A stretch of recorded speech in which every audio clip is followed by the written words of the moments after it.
Then he heard something, the rustling of foliage, an unidentified force moving its way through the brush. But he couldn't see anything. Readied his gun on instinct, listened some more, eyes scanning, watching, never quite adjusting to the sheer darkness. He also couldn't call out in fear of giving away their position.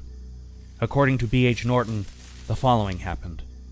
Quote, "There was a sudden rushing movement in the dense brush, accompanied by several short muffled screams from Sergeant Phleger. Then there was nothing. No sound, no breathing. Only the natural ambience of the jungle. Others in the team had heard the brief commotion as well, some moving closer to Corporal Smith. They radioed back to their lieutenant, stating that something might have happened to their sergeant, but nothing else followed. There's been no further disturbances, nor moves against the rest of the team."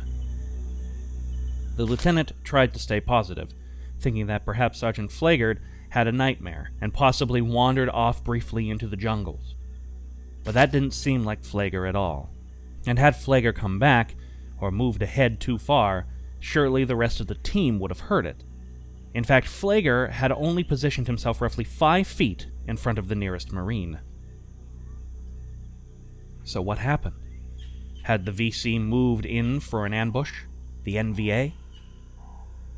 Corporal Smith and the others wanted to call out to Phleger, to see if their sergeant would answer, but that might compromise the rest of the team should the VC or NVA actually move in.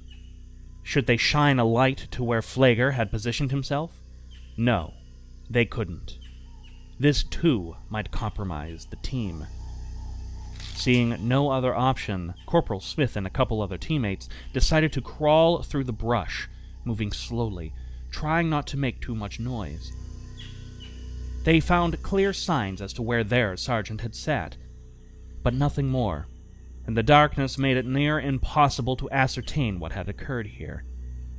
Now frustrated and terrified, they crawled back to the others, reported what little they saw.